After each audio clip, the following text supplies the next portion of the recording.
When building a Half-Life game, we try to start playtesting as soon as we can, even when we only have 10 or 15 minutes of gameplay built. We find it extremely helpful to see how players are reacting to what we've made as soon as possible. One of the major ways playtesting impacted Half-Life Alyx was in revealing how players reacted to the density of interactive elements in the world.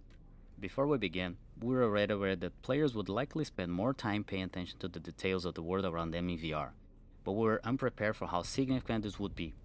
Seeing some players spend 30 minutes messing around with a single interactive object really opened our eyes. As a result of those playtesting observations, we spend much of our development time focusing on the environment around the player and the level of details and interactivity to be found there.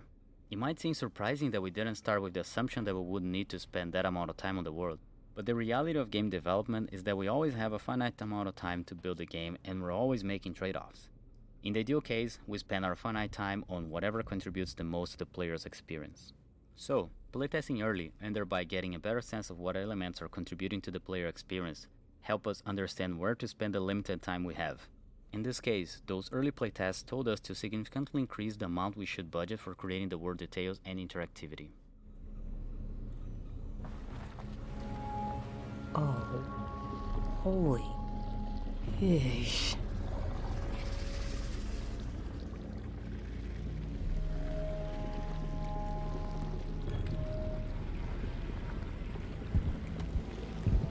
Barnacles are a unique enemy type in Half-Life Alyx in that they are static and often situated above the player's natural view direction. During testing in confined or dimly lit spaces, we often saw players walk into barnacle tongues without noticing them. One way we addressed this was with audio. In particular, we made idle barnacles emit subtle breathing, croaking, and grumbling sounds like the following.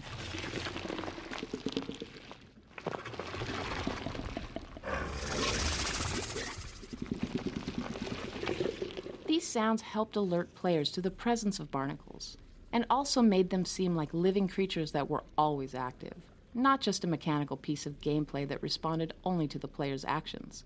The head-related transfer functions available in Steam Audio were especially helpful, as they made it possible to accurately spatialize barnacle sounds so that the players could tell that the sounds were coming from above.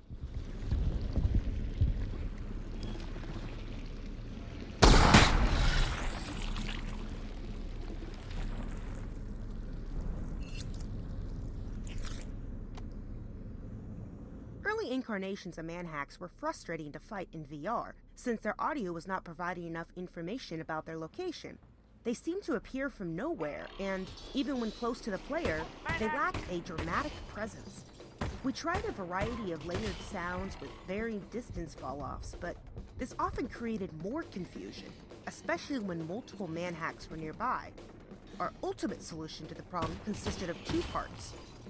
The first was to make manhacks emit the following alarm-like warning sound when they first came into range or were deployed by a combine soldier. The second part of our solution was to add more aggressive looping sounds with short fall-off distances. The short fall-off of these sound loops meant that this specific component of manhack's sound treatment would only be audible quite near the player. Thus, when players heard these sounds, they knew that manhacks had begun hunting them, and one or more was getting close enough to be of concern.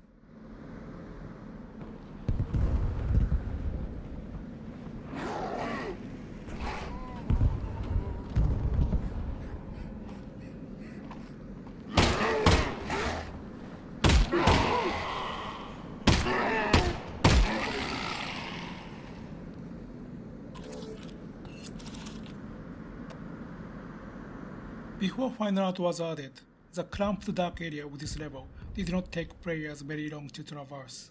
But as the fidelity of the game increased, players spent more and more time getting to this point. As we've learned over the years, too much time in dark underground areas can become fatiguing to players, and this is even more significant in VR. This outdoor section provides a change of pace and a brief respite from the dark. Not only does it give players something visually different and interesting to look at, it allows them to clearly see and assess threat in an open space, allowing them to get some easy kills with a little stress. It was also important to provide some variety here, as players are about to head into a dark area that requires precision shooting and flashlight usage.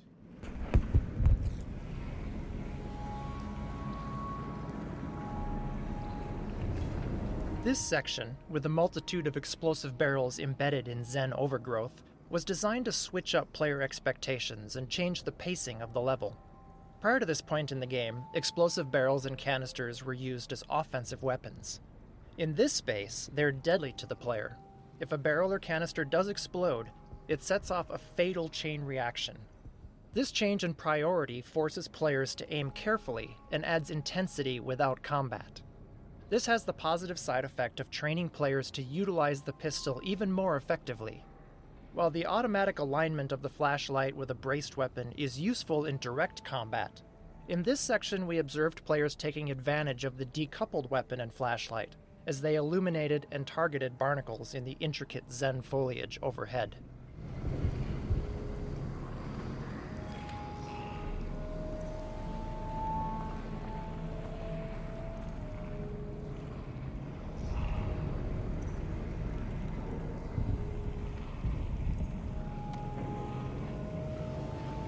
We decided early on that the environments we wanted to portray in Half-Life Alyx would benefit from an investment in high-quality volumetric lighting.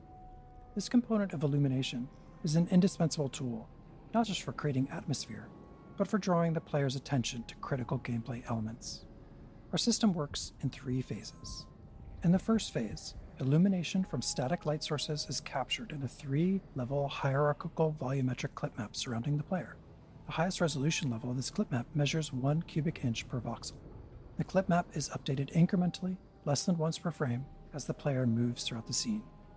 In the second phase, a compute shader ray marches in view space throughout the clip maps, accumulating static lighting, dynamic lighting, and volumetric extinction. The ray marching is performed every frame and employs temporal anti-aliasing to improve quality. In the final phase, we resample lighting and volumetric scattering from the prior phase for each eye once per frame.